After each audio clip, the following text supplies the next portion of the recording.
Hello students, इस lecture में हम कंटिन्यू कर रहे हैं examination problems of holding company account से।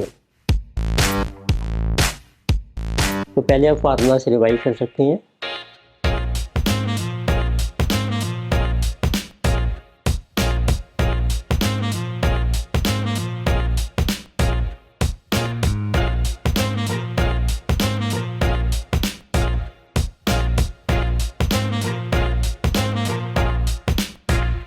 Let us start problem number 12। इस क्वेश्चन में देखिए आपको डाटा मेंशन किया है। The balance sheet of X limited and S limited on 31 March 2023 is as following. तो दोनों कंपनी की बैलेंस शीट दी है। तो इक्विटी एंड लायबिलिटीज में शेयर कैपिटल आपको दिया है। रिजर्व एंड सरप्लस में आपको मेंशन किया है जनरल रिजर्व है एज ऑन 1 अप्रैल। P&L का बैलेंस है on 1 April. Surplus during the year, it means profit of current year is also given. फिर आपको करंट लायबिलिटीज़ में दी हैं बिल्स पेबल एंड क्रेडिटर्स है। यानी एसेट्स आपको दी हैं property plant and equipment. Investments हैं एच की बुक्स में 80,000 शेयर इन एस लिमिटेड। यानी करंट एसेट्स में आपके रिसीवेबल्स हैं, स्टॉक है, कैश एंड कैश इक्विवेलेंट। फिर आपको कुछ एडजस्टमेंट्स मेंशन की हैं। H acquired shares in S Limited on 1 जनवरी 2023। तो इससे आपकी डेट ऑफ एक्विजिशन आ जाएगी। देन S ने इशू किए हैं all bills payable to H। Bill receivable of H include 40,000 from S।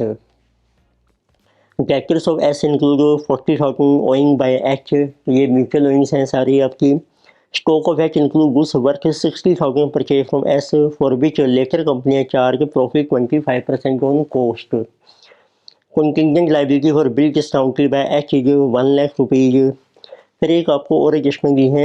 Both H and S Limited had paid interim dividend at the rate of 10% for the current year, but no effect has been given in the balance sheets.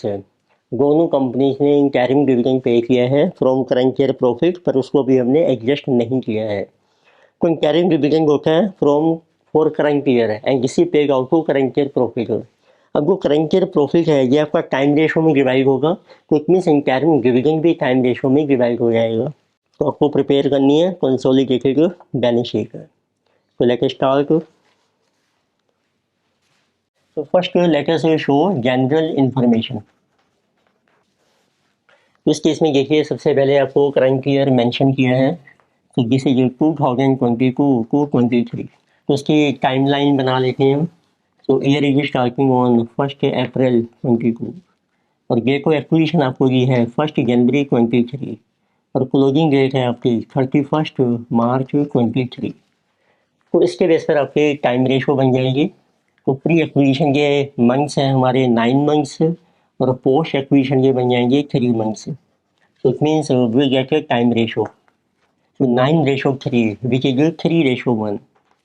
फिर आप देखिए इस date को H ने कितने share acquire किए हैं। तो बैलेंस शीट में किए हैं एच के पास हैं आपके 80,000 शेयर और एस के जो टोटल शेयर्स हैं वो आप कैलकुलेट कीजिए 12 लाख डिवाइडेड बाई 10 जिसे कि 1,20,000। तो उससे एच का शेयर आ जाएगा एच शेयर। तो एच है 80,000 शेयर आउट ऑफ 1,20,000। तो this is 2/3। It means minority interest is 1/3। तो 2/3 आएगा 1/3।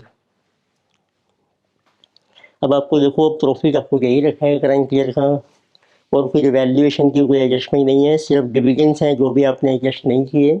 उसके लिए हम बना लेते हैं स्टेटमेंट ऑफ डिस्ट्रीब्यूशन। तो second is statement of distribution. तो of equity of subsidiary company.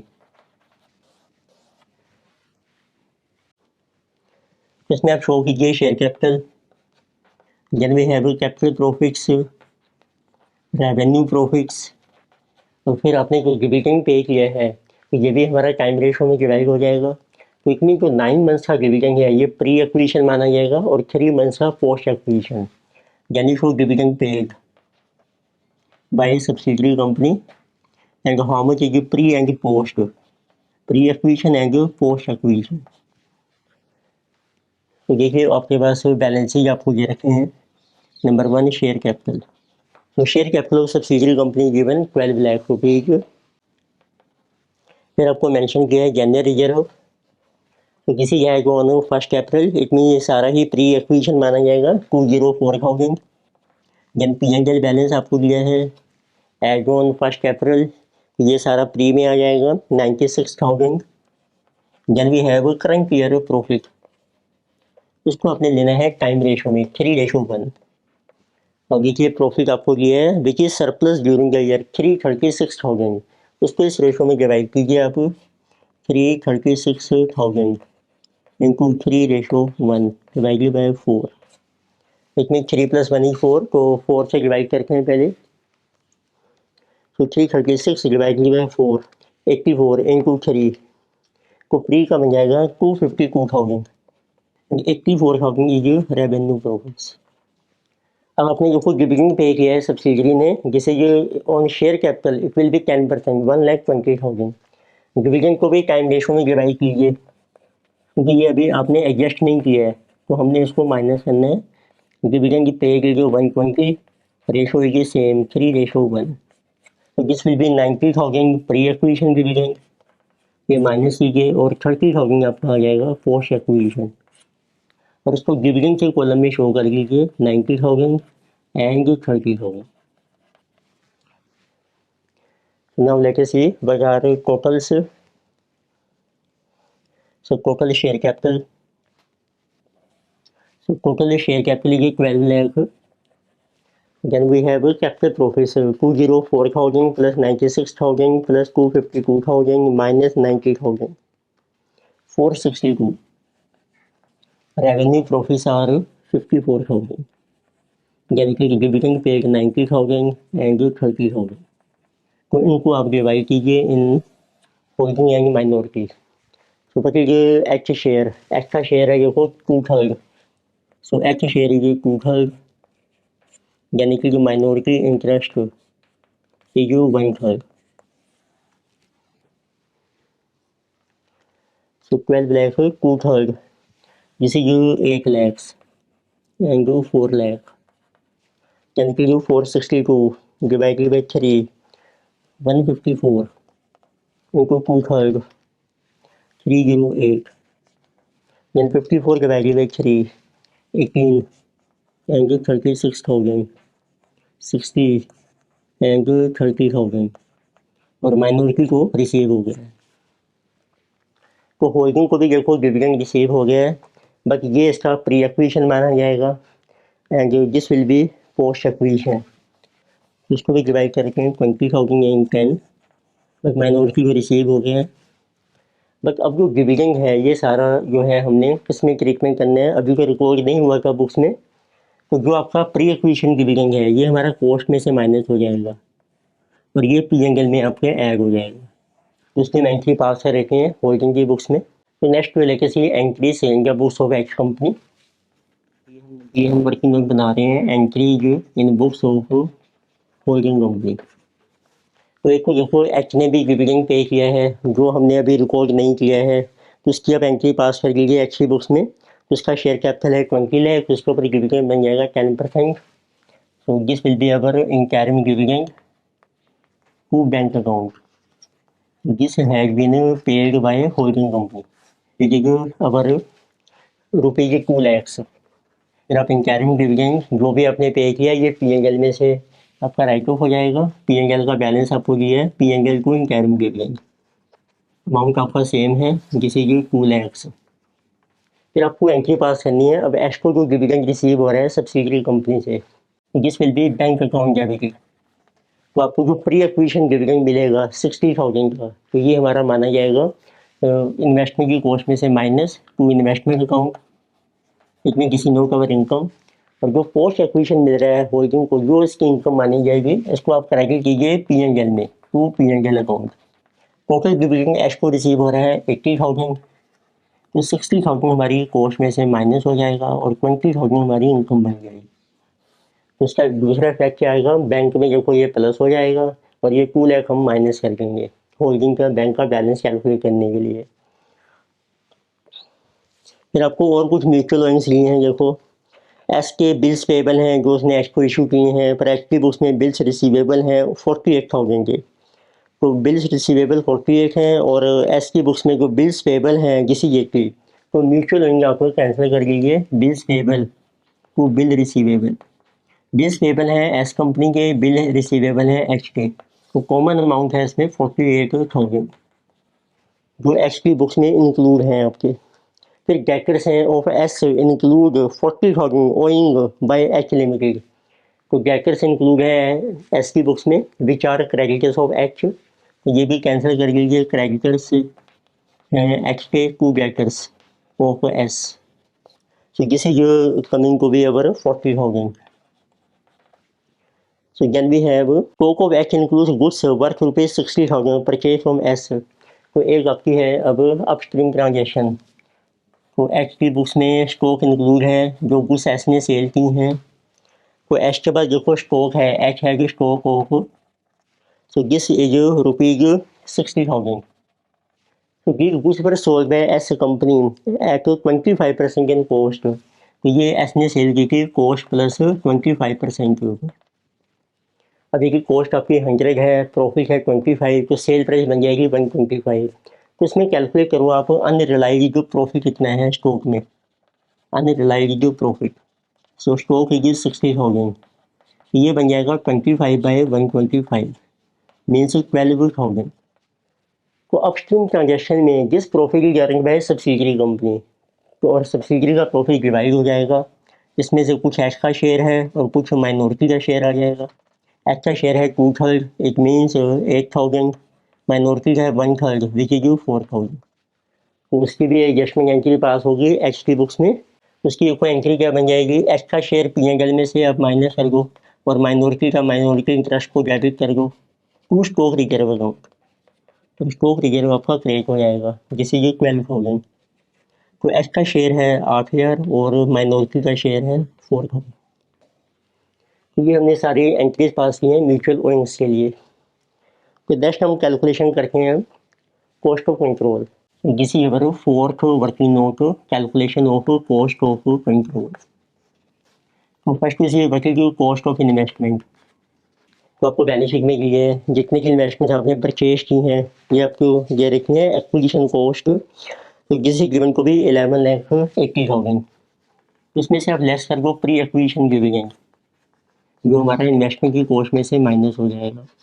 तो एच का शेयर का देखो 60,000 pre acquisition dividend, balance will be our 11,20,000। Then we see what is H share in equity of a subsidiary company on date of acquisition. So H share in equity of S limited on date of acquisition. इसमें हम लिखे हैं दो items, H का कितना share है share capital में और कैपिटल प्रॉफिट्स में, तो दैट इज 8 लाख प्लस 308,000, सो 1108। अब जो डिफरेंस है, since cost is more so this will B goodwill, that is 12,000। Next आप प्रिपेयर कीजिए fifth is our consolidated P&L, ये आपको एच का पी&एल का बैलेंस कैलकुलेट करना है। पहले देखो बैलेंस शीट में दिया है balance of P and L of H company, इसमें आपको दिया देखो एक ओपनिंग बैलेंस है 240, फिर इस साल का प्रॉफिट है 440, तो टोटल इज कमिंग 680। अब इसमें पहले डिविडेंड की एडजस्टमेंट कर लेते हैं। एक को एच ने देखो डिविडेंड पे किया है minus dividend paid by H, जो एच ने पे किया है, एच ने अपना डिविडेंड पे किया था रुपीज 2 लाख, उसकी प्रॉफिट में से कम हो जाएगा। फिर हमने एंट्री पास की एच को डिविडेंड रिसीव हो रहा है सब्सिडरी से, जो पोस्ट एक्विजिशन है वो उसकी इनकम बन जाएगी, तो आप ऐड कर दीजिए। तो दिस इज जो post acquisition dividend received S of company, this is 20,000। तो एक तो ये डिविडेंड की एडजस्टमेंट थी। फिर आपने ऐड करना है अब एच का कितना शेयर है रेवेन्यू प्रॉफिट्स में, 36,000 share in revenue profits of subsidiary company, 36,000 ये ऐड हो जाएगा। पर एक अभी आपने बनाया था स्टॉक रिजर्व, वो लेस कर दीजिए, लेस स्टॉक रिजर्व, तो जिस वैल्यू जो जिसमें एच का शेयर का टोटल स्टॉक रिजर्व देखो आपने बनाया था इसमें 12,000 और इसमें एच का शेयर का 8,000, बैलेंस इज कंसोलिडेटेड पी&एल। तो किसी के 680 minus 200 plus 20 plus 36 minus 8 528,000. Again we have minority interest. Number 6 to working note. जिसमें आपको लेना है share capital, capital profit, revenue profit, dividend इनको ऑलरेडी रिसीव हो चुका है, इसको कंसीडर नहीं करेंगे. माइनस रखेंगे इसमें से स्टॉक रिजर्व. तो किसी 4 लाख तो प्लस 154,000 तो प्लस 18,000. तो स्टॉक रिजर्व की हमने जब एंट्री पास की थी P&L minority interest to stock reserve, minority का शेयर का उसमें 4,000, ये माइनस हो जाएगा. बैलेंस चीज ओवर माइनॉरिटी इंटरेस्ट जैसे 554 प्लस 18 माइनस 4 568,000. अब आपको प्रिपेयर करनी है कंसोलिडेटेड बैलेंस शीट. तो उससे पहले सारे आइटम्स मैं मेंशन कर देता हूँ जो हमने कैलकुलेशन की हैं. 4th वर्किंग नोट में देखो आपने कैलकुलेट की गुडविल जैसे ये 12,000. 5th वर्किंग नोट में है आपका consolidated P&L balance sheet 528,000. 6th working note में है आपका माइनॉरिटी इंटरेस्ट 568,000. तो नेक्स्ट लेके see consolidated balance sheet of action कैसे, तो ये इसका परफॉर्मा मैंने ड्रॉ कर लिया है. पर्टिकुलर्स हैं, डिटेल्स हैं, note number, details and amount. तो first we are showing equity and liabilities. Number बनेगी share holder funds, share capital, general reserve, consolidated P&L. तो शेयर कैपिटल देखो आपको दिया है एच कंपनी का 20 लाख रुपीज. तो शेयर कैपिटल लेगी 20 लाख. जनरल रिजर्व का देखो बैलेंस आपको मेंशन किया है 3,60,000. Then we have consolidated P&L, उसका बैलेंस हमने कैलकुलेट किया है 528,000. these are share holder funds. So total is coming 28,88,000. Again we have a minority interest. This we have calculated 568,000. उनके वर्किंग नोट नंबर शो कर रखे हैं. कंसोलिडेटेड P&L का है नंबर 5, वर्किंग नोट नंबर है 5 और माइनॉरिटी इंटरेस्ट का number है 6. फिर आपके पास है करंट लायबिलिटीज में बिल्स पेबल हैं.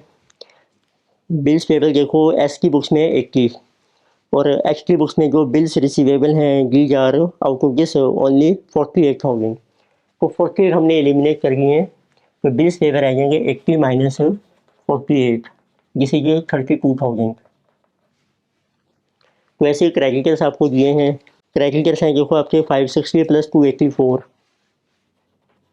इसमें कुछ हमारे हैं म्यूचुअल ओइंग से debtors and creditor these are 40,000.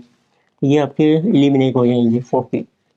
तो remaining 560 plus 284 minus 40 804. So these are total current liabilities 836,000. So next लेके सी एसेट्स. सो नंबर बनेंगे नॉन करेंट एसेट्स. इसमें फर्स्ट आइटम है प्रॉपर्टी प्लांट एंड इक्विपमेंट. ये हम दोनों के ऐड कर रखे हैं 15 लाख प्लस 14 लाख 40,000. तो किसी जो 15 प्लस 14.40. सो टोटल बन जाएंगी 29 लाख 40,000. फिर आपने गुडविल कैलकुलेट की है as per working note number 4 को 12,000. Goodwill is working note number 4 जिसे कि 12,000. So these are total non current assets 29 lakh 52,000. ये टोटल लाइबिलिटीज आ जाएंगी ऊपर. Then we have debtors. इसमें कुछ म्यूचुअल ओइंग्स भी हैं आपकी. डेटर्स देखो आपको मेंशन किए हैं 480 प्लस 420 और कॉमन डेटर्स हैं आपके 40 which are common creditors also. So this will be 480 plus 420 minus 40 860. Then we have bills receivable. This is 120. इसमें से जो कॉमन थे bills payable they are 48. So 120 minus 48 72,000. Then we have stock. Next let us see value of stock. Stock देखिए आपको mention किया है H का है 80 और सब्सिडरी की बुक्स में है 1,20,000. तो आपने बनाया था स्टॉक रिजर्व 12,000. तो total value stock will be 2 lakh minus 12 188,000. फिर आपके पास है कैश का बैलेंस. इसमें आपको एडजस्टमेंट करनी है, कुछ डिविडेंड की भी एडजस्टमेंट है. अब देखिए एच का कैश है 240. तो कैश 240 तो एक्स ने डिविडेंड पे किया था 2 लाख और एक्स को डिविडेंड रिसीव भी हो रहा था सब्सिडी से 80,000। ऐसे सब्सिडी का कैश का बैलेंस है 220 प्लस 220 सब्सिडी ने भी डिविडेंड पे किया था 10% विच वाज 1,20,000, वो उसके कैश में से भी माइनस हो जाएगा क्योंकि डिविडेंड की अभी हमने पहले एडजस्टमेंट नहीं की थी, उसकी हमने एंट्री पास की थी। तो सब्सिडी का कैश कम हो जाएगा और ये होल्डिंग का रिड्यूस हो गया डिविडेंड से, और ये जो उसको डिविडेंड रिसीव हो रहा है वो ऐड हो गया। तो this will B total cash balance. So 240 minus 200, 40 plus 80, 120 plus 220 minus 120, this will be 100 plus 100. So total is 2,20,000. Now we get the total current assets. So 220 plus 1,88,000 plus 72,000 plus 8,60,000. This is coming 13,40,000. And now we get to total assets. So total assets are 13,40,000 plus 29,52,000. This is your 42,92,000. Similarly, let us see liability side 28,88,000 plus 5,68,000 plus 8,36,000. Total is 42,92,000. So these are our total equity and liabilities, and these are total assets. So this is our consolidated balance sheet. So let us start problem number 13. उस question में देखिए आपको data mention किए हैं on 31st March 2023 just summarize the balance sheet of H and its subsidiary S so stood as follows. तो balance sheet आपको ये रखनी है H और S की 31st March 2023 की, and the further information is given. H purchased 19,200 shares of S on 1st April 2022. तो H ने शेयर परचेज किया इसने on 1st April, and when the balance of reserve and surplus and P&L account of S Limited stood at 60,000 and 36,000 respectively. तो उस time का balance हमें दिया है रिजर्व का और P&L का. The machinery book value 240 and furniture book value 48 of S were revalued at 360 and 36,000 respectively on 1st April 2022. ये दो एसेट्स हैं जिसको हमने रिवैल्यू किया है for the purpose of fixing the price of shares. Rate of depreciation is computed on the basis of useful lives. Machinery का rate है 10%, furniture is 15%. On 31st March, bills payable of 12,000 shown in S Limited balance sheet have been accepted in favor of H Limited. These are mutual owing. So you are required to prepare consolidated balance sheet of H and subsidiary as on 31st March 2023. तो start करते हैं. तो पहले mention करते हैं general information जो आपको दी है क्वेश्चन में. इसमें देखिए पहले हमें करंट ईयर मेंशन किया है जिसे कि 2022-23. So year is starting on 1st April 2022 ending on 31st March 2023. Date of acquisition है आपकी एज ऑन 1st April. तो इस डेट को देखिए एच ने कितने शेयर परचेज किए हैं एस कंपनी के. So this is given. So H has acquired 19,200 shares. उससे आप कैलकुलेट कीजिए एच का कितना शेयर है सब्सिडरी कंपनी में. सब्सिडरी के टोटल शेयर्स हैं बैलेंस शीट से 2,40,000 का शेयर कैपिटल है, उसको 10 से डिवाइड कीजिए 24,000 तो इंटू 100. तो किसी ये एच शेयर तो किसी 19,200 डिवाइडेड बाय 24,000 तो किसी जो 80%.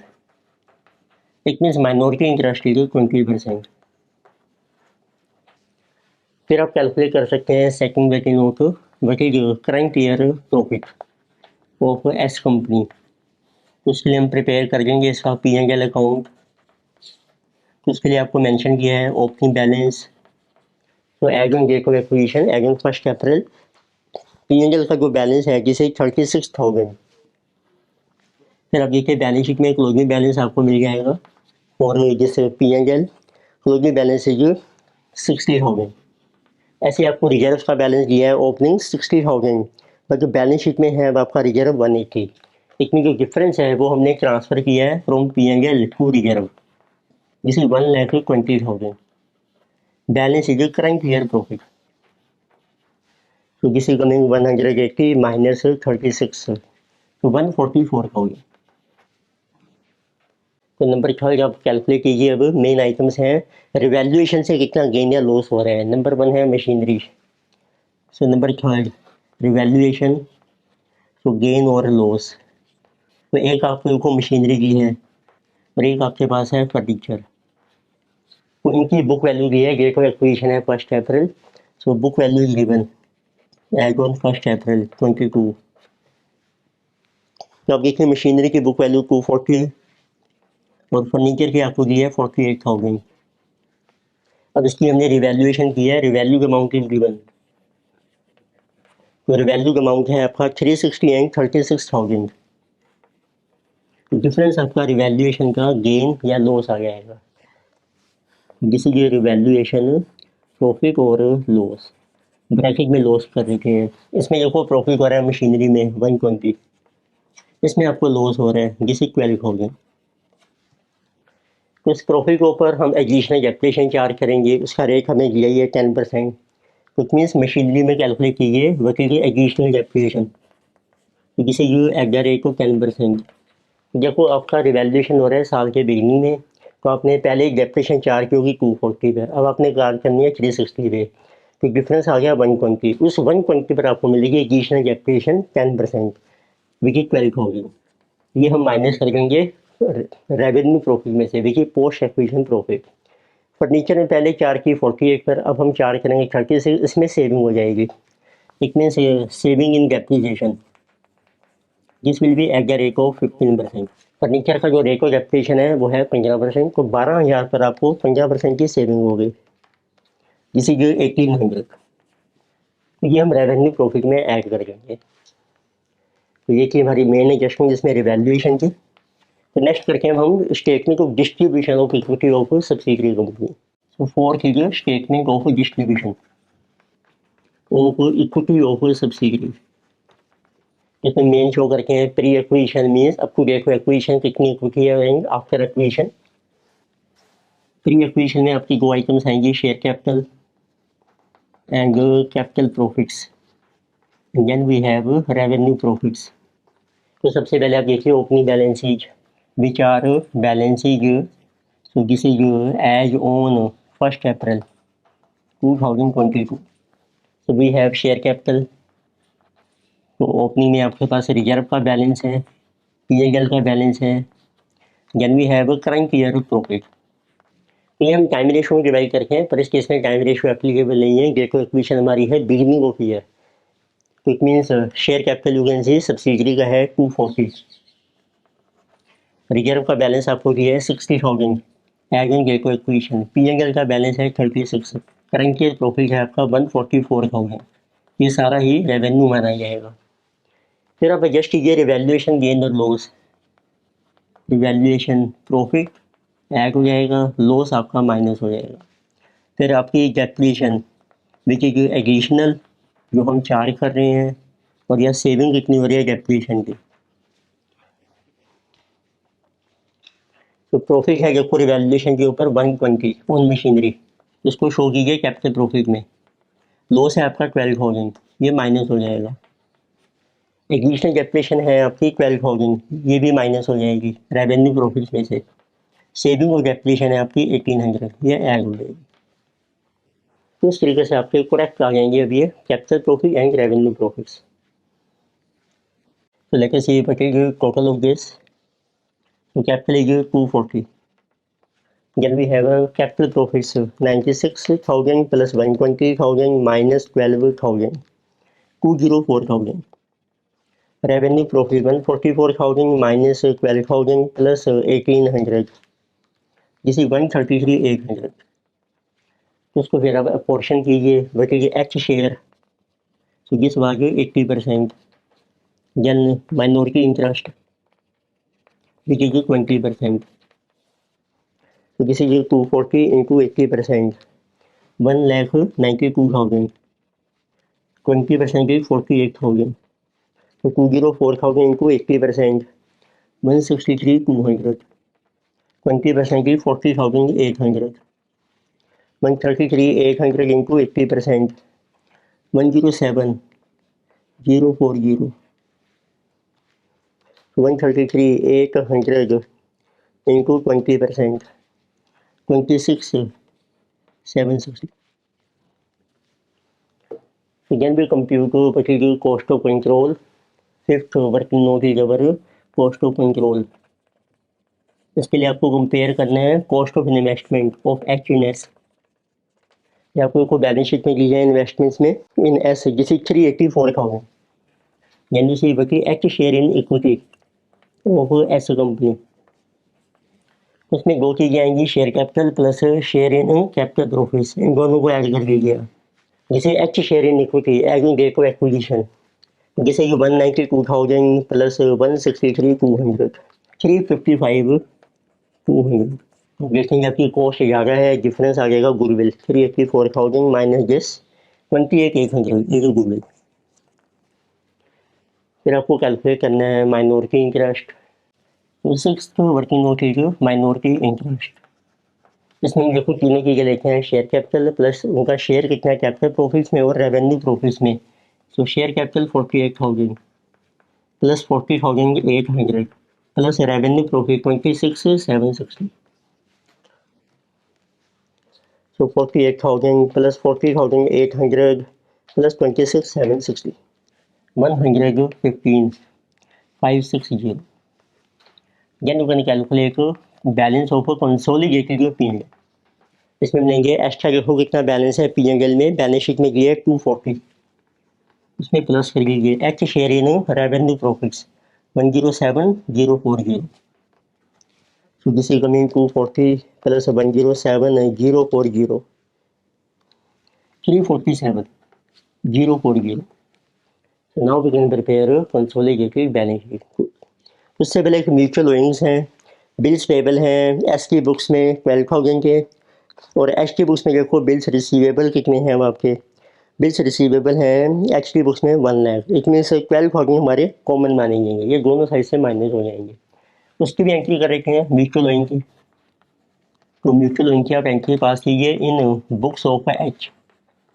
उसकी एंट्री बन जाएगी बिल्स पेबल, ये है एस की बुक्स में, टू बिल रिसीवेबल जिसे ऑफ एच, और उनका जो कॉमन अमाउंट है जिसे गिवन 12,000.